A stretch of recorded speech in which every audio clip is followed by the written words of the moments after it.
고린도후서 6장 2절입니다.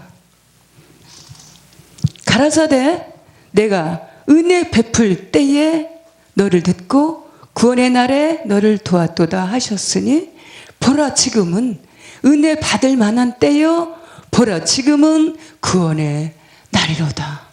아멘. 이 시간 말씀의 제목은 보라 지금은 입니다. 은혜 중에 은혜는 깨닫는 것이 곧 은혜입니다.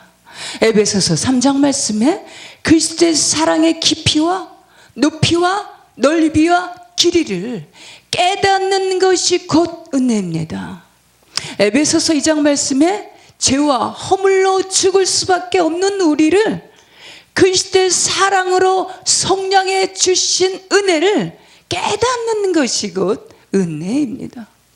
고대 그리스도의 이 철학자 소크라테스는 내 자신을 알라라는 유명한 말을 남겼습니다. 은혜 중에 은혜는 내 자신, 본인 자신이 자신을 잘 아는 것이 곧 은혜 중에 은혜인 줄 믿습니다. 우리는 과연 나는 지금 내 자신을 얼마나 잘 알고 있을까요? 마태복음 16장 말씀에 빌립보 가이사랴 지방에서 하루는 주님께서 제자들과 함께 모여있는 자리에서 이렇게 질문을 하셨습니다. 저들이 나를 누구라 하느냐? 그러자 제자들이 이구동성으로 대답을 합니다. 내 더러는 에레미야나 엘리야나 세례요한이나 그 선지자들 중에 하나이다. 그러자 이 제자들이 그렇게 대답하니까 주님께서 15절 말씀에 다시 질문을 하십니다. 그러면 너희는 나를 누구라 하느냐? 이 직설적이고 갑작스러운 이 질문에 제자들은 당황을 하면서 서로 눈치를 보며 머뭇거리고 있을 때 16절 말씀에 베드로가 나서서 내 주는 그리스도시요 살아계신 하나님의 아들이십니다 라고 이 확신에 찬 대답을 하였습니다. 이 베드로의 이 대답을 들으신 주님은 바요나 시모나 내가 복이 있도다. 이를 알게 하신 이는 하늘에 계신 내 아버지시니라 라고 극찬을 하셨습니다. 우리 피주된 인생들은 하나님의 아들로 인자의 몸으로 이 땅에 인카네이션으로 오신 주 예수 그리스도를 만나야 자신의 실체를 아는 영적인 눈이 열어지게 되는 줄 믿습니다. 요한복음 1장 9절 말씀에 찬빛 되시는 주님께서 내 안을 진리의 말씀으로 우리 안을 심령 깊은 곳을 비춰주실 때 비로소 자신의 죄악과 부족이 허물이 깨달아지게 되는 줄 믿습니다.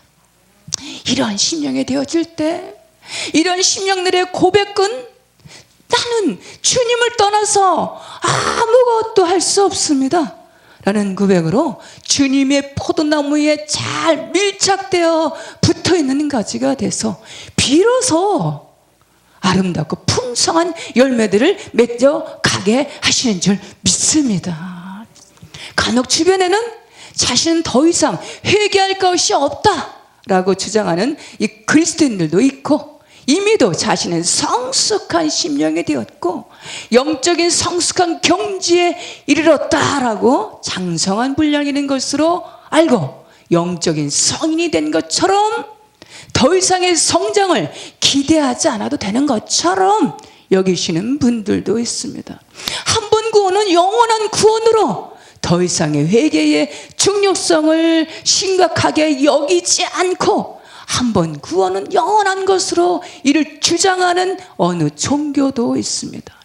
우리 피주된 인생들은 이 불완전한 세상에서 영적인 거대한 세상에서 날마다 매 순간마다 죄악과 허물을 깨닫고 자각하면서 회개에 민감한 심령으로 살아가는 것이 우리 성도들만의 특권이며 하나님의 은혜 중에 은혜인 줄 믿습니다. 회개 민감한 심령으로 날마다 깨닫고 순간마다 깨닫고 자각하며 회개하는 사는 것이 믿음이 부족해서도 아니고 믿음이 연약해서도 아니고 허물과 죄악을 깨닫게 하시는 하나님의 은총이 임했기 때문인 줄 믿습니다. 만약 회개하지 않는다면, 더 이상 자각하지 않는다면, 더 이상 깨닫지 못한다면 더 이상의 성장도, 더 이상의 은혜도, 더 이상의 변화도, 더 이상의 성장도 기대할 수 없을 것입니다. 이 세상의 악한 영들과의 영적인 싸움에서 승리를 더 이상 기대할 수 없게 될 것입니다. 그러므로 지금의 나의 나된 것은 하나님의 은혜인 줄 믿습니다. 마태복음 27장 말씀에 주님께서 가룟 유다의 배신으로 은 30냥에 팔려서 그 당시 대제사장들과 유대인들의 모함으로 정치범으로 몰려서 십자가형을 당하시고 무덤에 장사된 바 돼서 사흘 만에 부활하신다라는 말씀을 하셨기에 이를 전해 들은 본디오 빌라도가 큰 고민에 빠져서 장정들 15명이 옮길 만한 큰 돌로 무덤 입구를 임봉해 놓고 그 누구도 손대지 못하도록 아우구스투스의 관인을 찍어서 봉인해 놓았지만, 그러나 사흘째 되는 날에 성경에 기록된 대로 안식 후 첫날 새벽 미명에 약속하신 대로 부활하신 줄 믿습니다. 마태복음 28절 말씀에 빨리 가서 그의 제자들에게 이르되 그가 죽은 자 가운데서 살아나셨고 너희보다 먼저 갈리로 가시나니 거기서 너희가 뵈리라 하라. 보라, 내가 너희에게 일렀으리라 하거늘. 이 수천 년이 지난 오늘까지도 예수님의 부활 사건은 역사적인 사건으로 인류 역사에 확실한 역사적인 기록으로 명확하게 증명해 주고 있는 것입니다. 부활하신 주님께서 사도행전 2장 말씀에 성령을 보내셔서 오늘까지도 이 땅에 수많은 교회들이 세워지게 된 줄 믿습니다. 주님께서 성령을 보내주셔서 지금 이 순간도 우리 안에 대주하고 계신 줄 믿습니다. 어느 회교도가 그리스도인과 대화를 나누게 되었습니다. 그 회교도인은 우리는 알라에 계신 코란을 절대 신뢰합니다.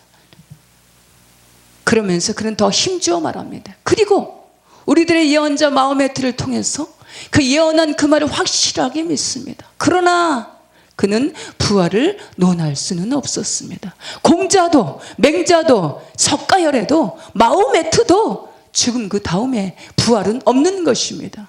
그러나 주님은 죽은 자 가운데서 사망 권세를 깨뜨리시고 이기시고 부활하심으로 하늘 보좌 우편에 앉아 계심으로 이제 다시 오시는 하나님 아버지 되심을 믿으시기 바랍니다. 요한복음 20장 말씀에 주님께서 십자가상에서 돌아가신 후에 주님을 따르던 제자들은 염려, 걱정, 큰 두려움에 쌓여서 우리도 어쩌면 로마 군병들에게 예수님처럼 십자가 처형을 당하지는 않을까, 그처럼 참혹한 십자가 형벌을 당하지 않을까 노심초사 불안하고 초조해하면서 은밀하게 숨어있는 그곳에 주님께서 나타나셨습니다. 19절 말씀에 곧 안식 후 첫날 저녁 때 제자들이 유대인들을 두려워해서 모인 곳에 문을 닫았더니 예수께서 오셔서 너에게 평강이 있을지어다. 평강의 주님으로 찾아오셨습니다. 여기에서 평강은 헬라어의 에이레네로 평안, 평강, 안정, 번영이라는 의미가 담겨져 있습니다. 이 시간 이 메시지를 듣는 말씀을 듣는 심령들에게, 저 우리 모두에게 이 에이레네의 은혜가 충만히 임하시기를 축복합니다.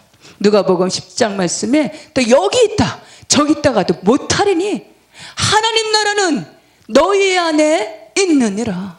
로마서 14장 말씀에 하나님 나라는 먹는 것과 마시는 것이 아니요 오직 성령 안에서 의와 희락과 평강이니라.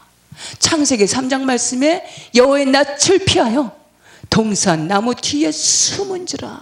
하나님이 여호와 하나님이 아담을 부르시며 그에게 이르시되 아담아 아담아 내가 어디 있느냐 이르되 내가 벗었으므로 두려워하여 숨었나이다. 하나님과 분리된 인생은, 하나님을 떠난 인생은, 하나님을 알지 못하는 인생은 평강이 없다라는 사실입니다. 이사야 57장 말씀에 악인에게는 평강이 없다 하였느니라. 이 두려움, 염려, 불안, 초조 이런 매개체는 영적인 것으로 평강의 주님을 만나면 두려움의 염려, 초조, 불안의 영들이 떠나갑니다. 철저한 회개로 주님과의 바른 관계가 될 때 두려움, 초조, 불안의 영적인 문제가 해결되고 심령 가운데 참자유와 치유와 평강으로 함께 하셔서 성령 충만한 심령이 되게 하시는 줄 믿습니다. 21세기를 살아가는 이 시대에 부족함이 없는, 돈이면 다 되는 물질 만능의 만몬 시대. 그러나 세상에서 억만금을 다 줘도 살 수 없는, 소유할 수 없는 것이 있는데 그것은 우리 인생들에게 반드시 필요하고 소유해야 하고 없어서는 안 되는 것이 있는데, 우리 인생들이 가장 소중하고 가치 있는 것, 그것은 그리스도의 은혜와 평강인 줄 믿습니다. 빌립보서 4장 말씀에 아무것도 염려하지 말고 다만 모든 일에 기도와 간구로 너희 구할 것을 감사함으로 아뢰라. 그리하면 모든 지각에 뛰어난 그리스도의 평강이 그리스도 예수 안에서 너희 마음과 생각을 지키시리라. 하나님의 말씀을 가까이 하고 계명들을 크게 즐겨 순종하는 심령들에게 그리스도의 평강을 주시는 줄 믿습니다.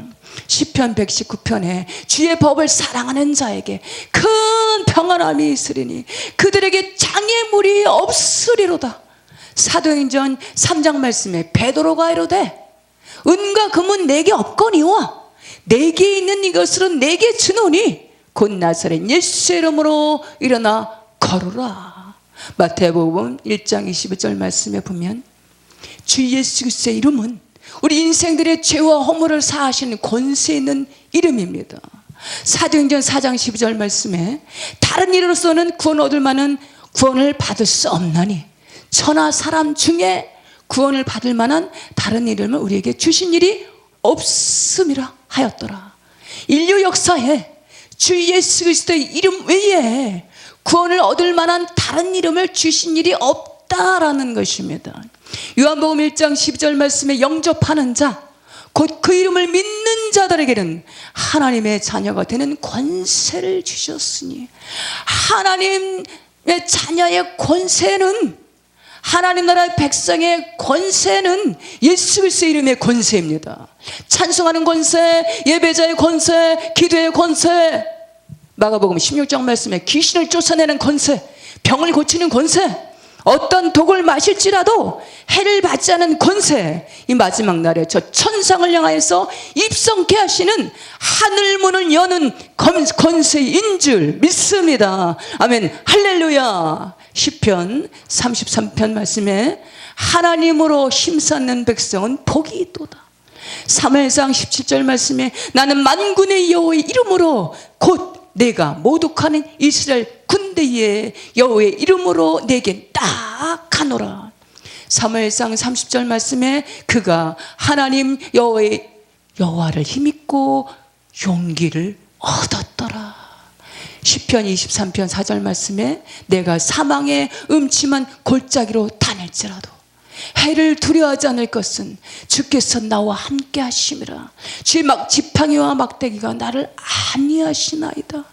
다윗의 삶의 전반은 때로는 모진 역경으로 목숨이 경각간에 놓이는 그 위험천만한 지경 가운데도 크나큰 모함으로 큰 공경에 처했을 때에도, 사망의 음침한 골짜기 같은 그런 위험천만한 길을 걸어갈 때에도 오직 여호와의 하나님의 이름을 힘입고 여호와 하나님의 이름을 부르며 힘과 용기를 얻었습니다.